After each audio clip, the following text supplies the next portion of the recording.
Okay hello students. Last time हमने अपने maximum topic कर लिए थे इसके इलेक्ट्रोस्टैटिक के। इसमें कुछ टॉपिक के वीडियो नहीं बने तो उस वीडियोस को मैं बनाने की कोशिश कर रहा हूँ। तो today we will discuss about electrostatic potential due to sphere, charge sphere. Okay, let me know, हम ये जानते हैं कि चार्ज स्फीयर होते हैं। एक तो हमारे पास क्या होता है, hall, and another one is the solid. अगर आप हॉलो और सॉलिड के अंदर देखोगे, ठीक है, स्फीयर की बात करें तो कंडक्टिंग नॉन कंडक्टिंग की भी बात होगी। तो हॉलो स्फीयर हमारे कंडक्टिंग एंड नॉन कंडक्टिंग।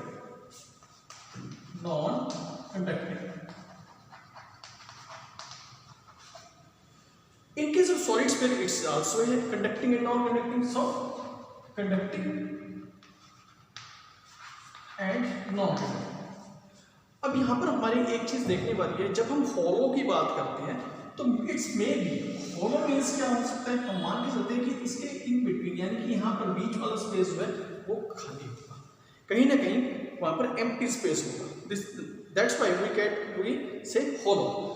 अब ये हॉलो की अगर बात करें, अगर चार्ज स्फीयर की बात करें, दिस इज कंडक्टिंग, ठीक है। अगर मैं कंडक्टिंग की बात करूं या नॉन कंडक्टिंग हॉलो की बात करूं, क्या बोथ सेम हो सकते हैं? डेफिनेटली। देखो, अगर मैं कंडक्टिंग की बात करूं, कंडक्टिंग के केस के अंदर चार्ज जो होगा वो आउटर सरफेस पर आ जाएगा, ये तो हमारे को पता है। Charge is always comes out, है ना, to the surface of a hollow sphere, है ना, हॉलो स्फीयर पे, यानी कंडक्टिंग बॉडी का। अगर नॉन कंडक्टिंग की बात करूं, डेफिनेटली नॉन कंडक्टिंग के अंदर बीच वाला स्पेस खाली है, मगर चार्ज तो एकोमोडेट है। चार्ज कहां पर है? आउटर साइड में, यानी कि बीच में कहीं ना कहीं एम्प्टी स्पेस है। तो क्या हम दोनों का एक ही फार्मूला ड्राइव कर सकते हैं? Yes, of course. Charge outer side पर है, चाहे वो हम नॉन कंडक्टिंग की बात करें चाहे कंडक्टिंग की बात करें। सेम थिंग्स अगर मैं यहाँ पर कंडक्टिंग सॉलिड स्फीयर की बात करूं, कंडक्टिंग सॉलिड स्फीयर के अंदर भी अगर पूरा भरा हुआ है, ठीक है, अगर मैं उसको चार्ज देता हूं तो डेफिनेटली चार्ज कहां पर आएगा? कंडक्टिंग है। मैक्सिमम सर्कुलेशन पर आने की कोशिश करेगा तो वो सरफेस पर आ जाएगा।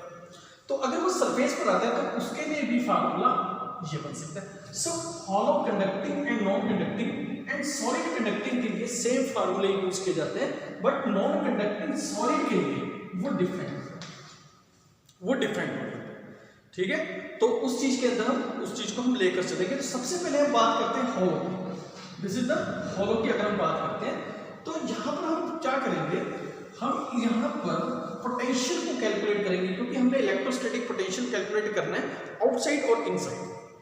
तो सबसे पहले अगर मैं आउटसाइड की बात करूं, दिस इज द सेंटर, ये मैंने पॉइंट ले लिया, मान लीजिए P, और यहाँ पर मेरे को पोटेंशियल कैलकुलेट करना है। This is the V। Potential क्या होगा outside?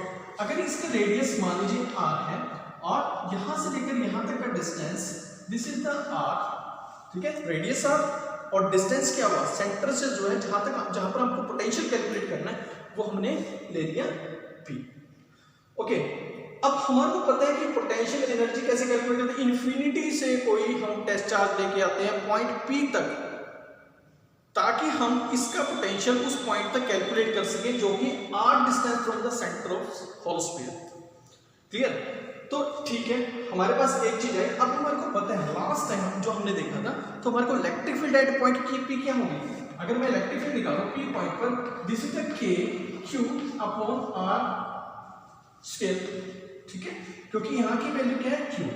This is the uniformly charge distribution, sphere पे चार्ज डिस्ट्रीब्यूट है, और इलेक्ट्रिक फील्ड हमने लास्ट टाइम कैलकुलेट किया था KQ upon R square. Okay, अब हम टेस्ट चार्ज को कहां से कहां तक लेके आ रहे हैं? पोटेंशियल तो कैलकुलेट कर रहे हैं। पोटेंशियल क्या है? This is the strength of this hollow sphere, है ना, उस चीज को कैलकुलेट करना है, वो टेस्ट चार्ज से ही पॉसिबल है। तो टेस्ट चार्ज को इंफिनिटी से लेकर आ रहे हैं, कहां तक? R तक। सो लिमिट क्या होनी चाहिए? अगर हम लिमिट लेके चलेंगे तो इंफिनिटी से R तक हम लिमिट यूज करेंगे जब हम इंटीग्रेशन का तो यूज करते हैं, है ना। तो अब हमारे को पता है कि पोटेंशियल क्या होता है, लेट मी नो, क्योंकि लास्ट टाइम हमने पोटेंशियल के बारे में पढ़ा था कि delta V is equal to minus E vector dot dr vector, कहां से कहां तक? अब देखो, इंफिनिटी से P तक लेके आए तो इंफिनिटी पे पोटेंशियल हम हमेशा जीरो मानते हैं। इंफिनिटी से P का मतलब क्या हुआ? देखो, V इंफिनिटी से P, इंफिनिटी क्या हुआ? इनिशियल हुआ और P फाइनल हुआ, तो Vp minus V infinity is equal to minus, this is कहां से, इन्फिनिटी से R तक लेके आए, E की वैल्यू क्या है, this is the k cube upon R square, और साथ में क्या है, दिस इज द dr, ठीक है, क्योंकि हमने पोटेंशियल का रखा, दिस इज द dr। तो ये हमारे पास क्या हुआ, इसका एक पोटेंशियल डिफरेंस यानी कि हमारा एक पोटेंशियल निकला। कैसे हम देख रहे हैं, इन्फिनिटी से P तक, P इज द फाइनल और infinity is the initial.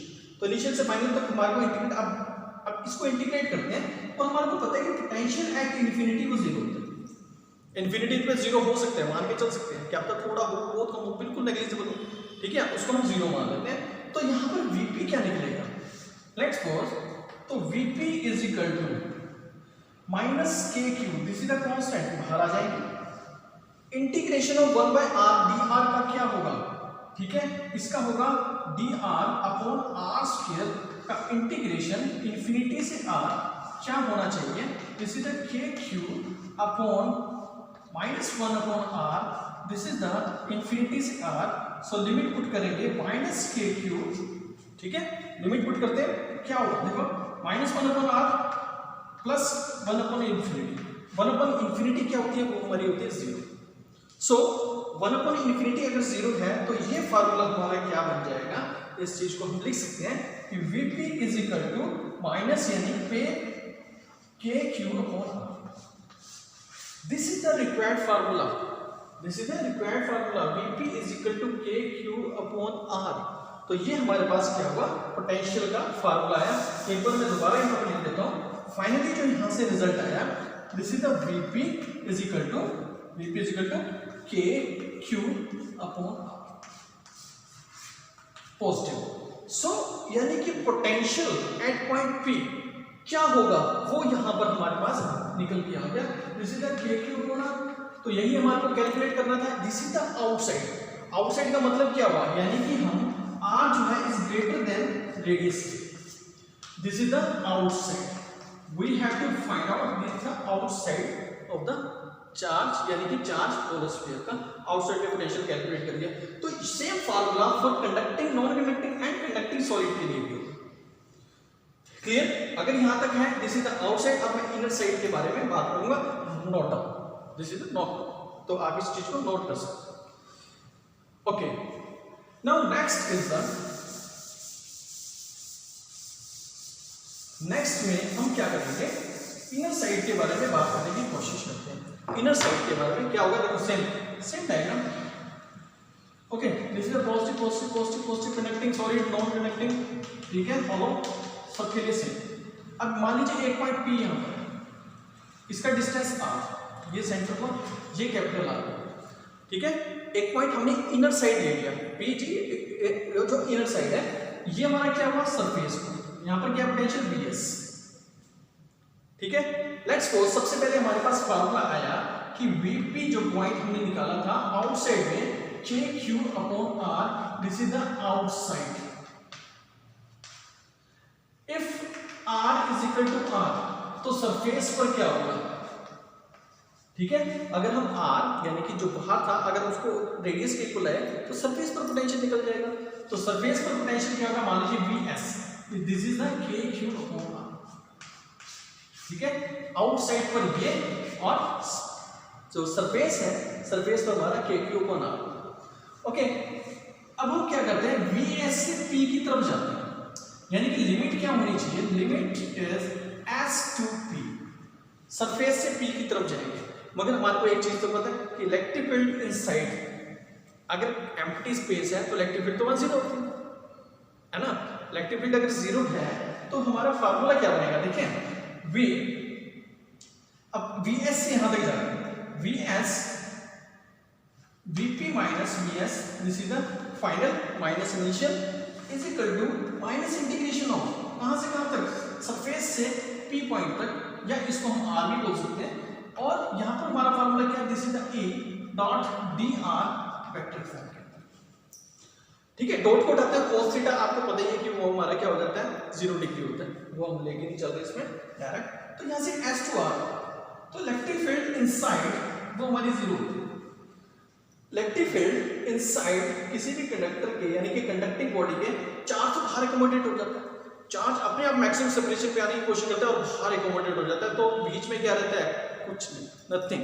This is electric field, so electric field is zero inside, so electric field zero, this is complete is zero, so Vp is equal to Vs, so Vp is equal to Vs, यानी कि potential at surface is equal to potential at inner side point P, तो यानी कि P point पर भी eight inside, सो inside की अगर मैं बात करूं, इनसाइड में क्या हो रहा है, R इज ग्रेटर देन, क्या नहीं, R is less than R, ठीक है, इनसाइड। तो यहां पर क्या निकल रहा है, Vp is equal to Vs is equal to KQ upon R, क्योंकि सरफेस पर R था, कैपिटल R। तो यानी कि हमारे को 2 पॉइंट्स मिले कि अगर हम आउटसाइड कैलकुलेट करना चाहते हैं तो Vp minus Vp is equal to KQ upon small r, क्योंकि हमने जो डिस्टेंस ले लिया सेंटर से।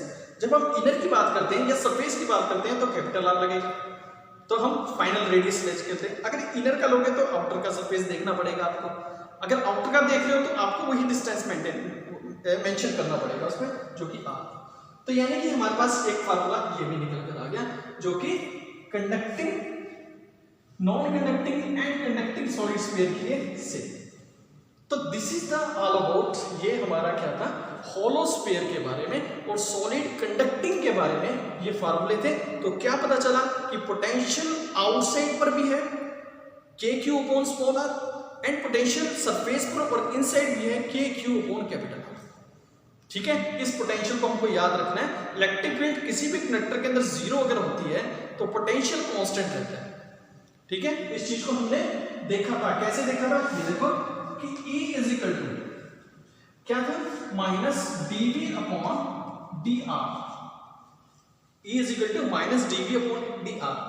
अगर हमारा पोटेंशियल कांस्टेंट है, ठीक है, पोटेंशियल अगर कांस्टेंट है या इलेक्ट्रिक फील्ड हमारी जीरो है, इलेक्ट्रिक फील्ड जीरो होगी तो क्या बचेगा यहाँ पर dV, और dV का डेरिवेटिव करो तो V क्या बनेगा, कांस्टेंट। तो कांस्टेंट क्या हो रहा है हमारे पास, this is the KQ upon R। तो V जो है वो कांस्टेंट है थ्रू आउट, सरफेस पर भी और इनर साइड भी, और हम देखते हैं जो हमको यहाँ पर नजर आ रहा है। Exactly this is the calculations for a solid, this is very important calculations, ठीक है, हमारे कंपटीशन पॉइंट ऑफ व्यू से इंपॉर्टेंट है हमारे लिए। Now next is the non conducting के बारे में पढ़ते हैं सॉलिड के केस में, बाकी सब कैलकुलेशंस, ठीक है। बट अभी इससे पहले हम क्या करते हैं, इसका ग्राफिकली रिप्रेजेंटेशन मैं आपको बता देता हूं क्या होगा, ठीक है। इसको ग्राफिकली देखते हैं, ग्राफिकली देखो 3 पैरामीटर्स आपको मिले, this is the V point पर यानी कि आउटसाइड पर KQ upon R, this is the outside, okay. P point यानी कि सरफेस पर अगर देखें KQ अपॉन R, सरफेस पर एट सरफेस, डन। अच्छा, एक बार को मिला V पॉइंट जो कि इनसाइड था, this is the KQ upon R, ये भी इनसाइड पर मिला, ये हमने कैलकुलेट किया इनसाइड पर भी। तो हम देखते हैं, अब मान लीजिए ये हमारा हॉलो स्फीयर था, जो कि डायग्राम में इसके पॉइंट से हमने क्या किया, सरफेस पर एक, ठीक है, ओके। अब पोटेंशियल को निकालते हैं, देखो Vp यानी कि पोटेंशियल V और डिस्टेंस जो R, इस वाले पोर्शन को क्या बोलेंगे, इनसाइड, और ये होगा हमारा आउटसाइड, इनसाइड एंड आउटसाइड। अब इनसाइड देखो आप, सेंटर से लेकर सरफेस तक, सेंटर से लेकर सरफेस तक थ्रू आउट हमारे पास जो पोटेंशियल था वो KQ अपॉन R, तो डेफिनेटली यहां पर एक स्ट्रेट लाइन आनी चाहिए, कांस्टेंट है, यानी कि ये पोटेंशियल क्या है हमारे पास, V is equal to KQ upon R। इसके बाद क्या हुआ, इसके बाद देखो ये पोटेंशियल धीरे धीरे डिक्रीज कर, यानी कि यहां पर क्या है, V is inversely proportional to R। यहां पर देख सकते हो, जैसे जैसे हम दूर जाते हैं, जैसे जैसे हम अपना डिस्टेंस कम करते हैं, यानी कि किसी स्फीयर से, हॉलो स्फीयर से या कंडक्टिंग स्फीयर से अगर हम दूर जाते हैं तो पोटेंशियल हमारा डिक्रीज करता रहता है, और अप टू इन्फिनिटी पहुंचकर वो मे बी जीरो हो जाता है, नेग्लिजिबल हो जाता है। So this is the graphically representation of a hollow as well as solid conducting sphere के बारे में, क्लियर। अब मैं बात करता हूं नॉन कंडक्टिंग के बारे में।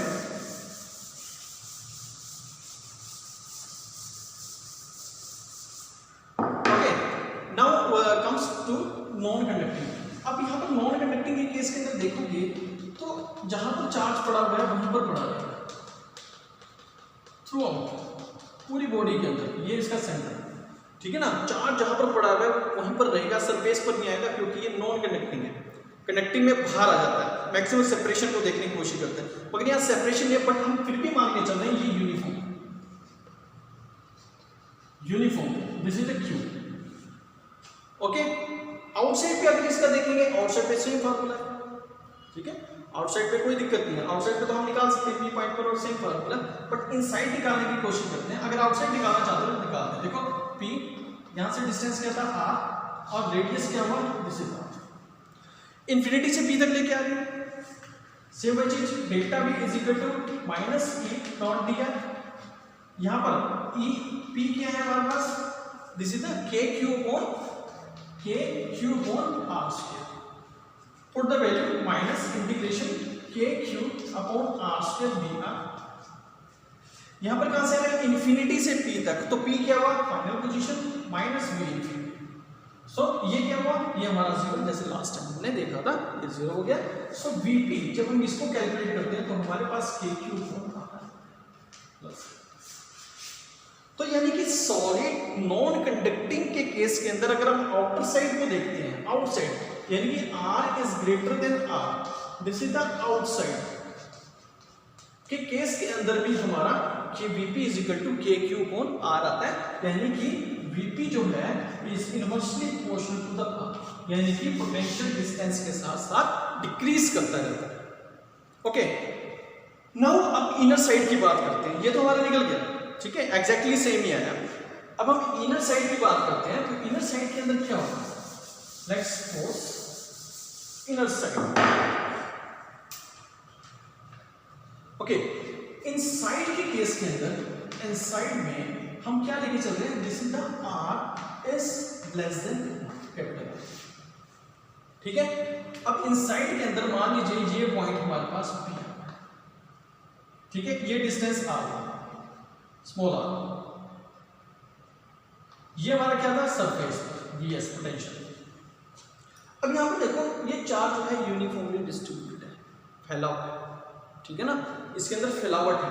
तो इस चीज के अंदर जब हमने सॉलिड स्फीयर इलेक्ट्रिक फील्ड का किया था तो उसका फार्मूला आया था E is equal to K Q R upon R cube. ये हमारा फार्मूला हमने ऑलरेडी पहले ही कैलकुलेट कर रखा है, जो हमने लास्ट टाइम किया था।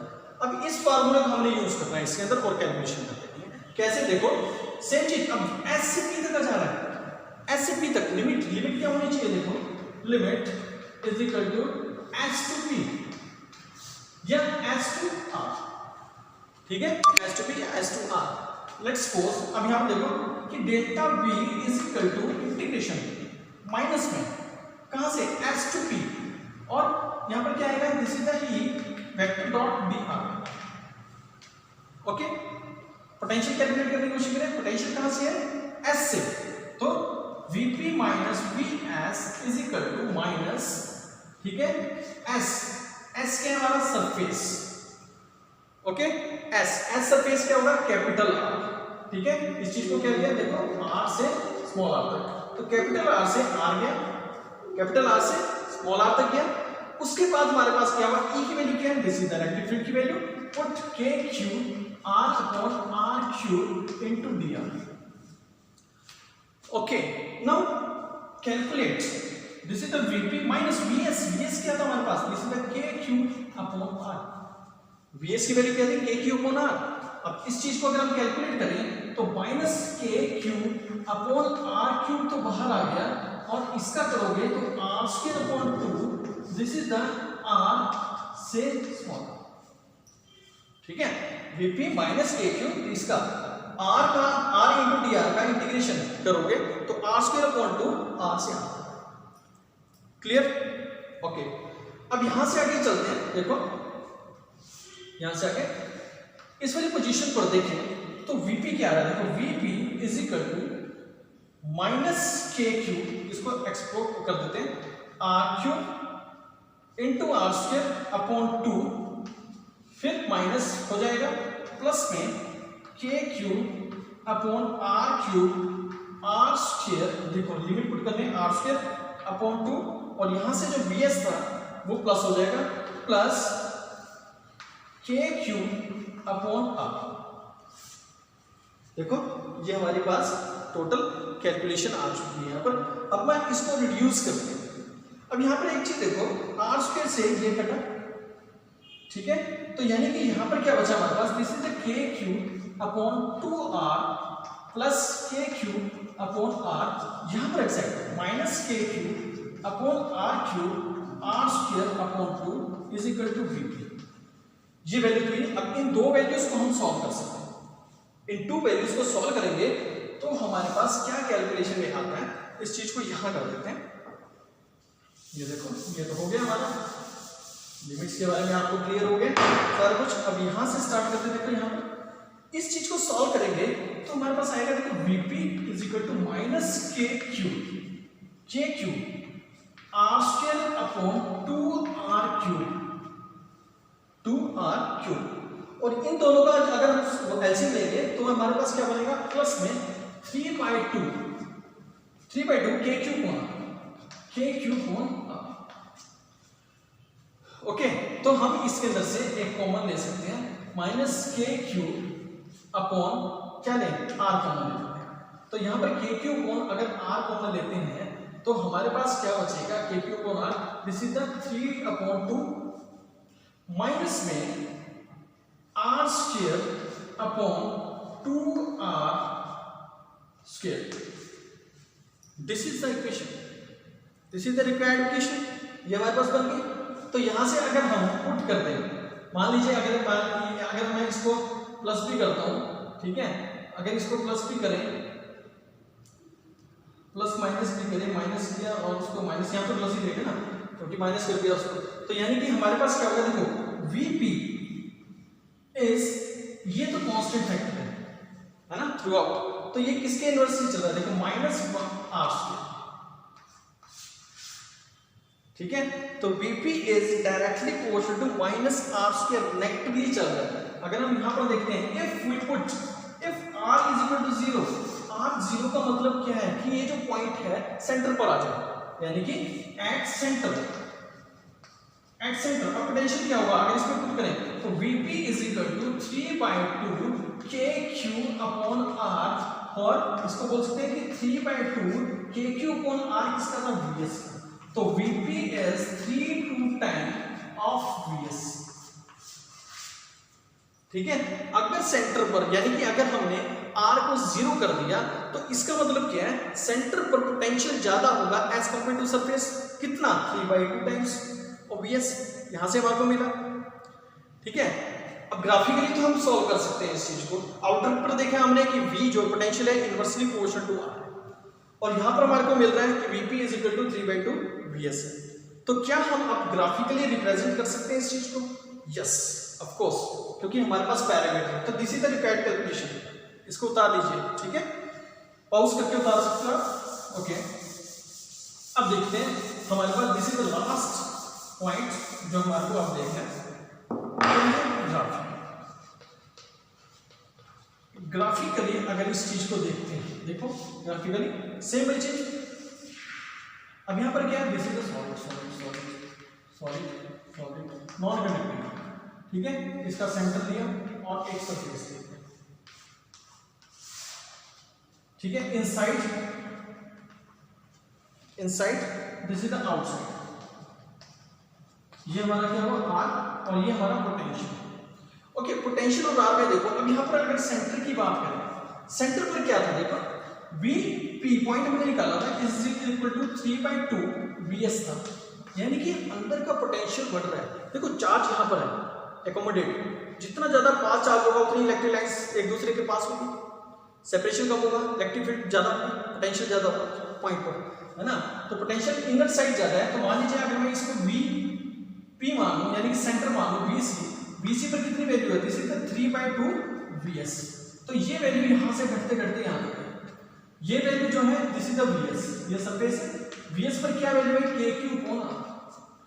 उसके बाद ये डिक्रीज करना शुरू हो, इसकी वैल्यू क्या है, this is the V is inversely proportional to are.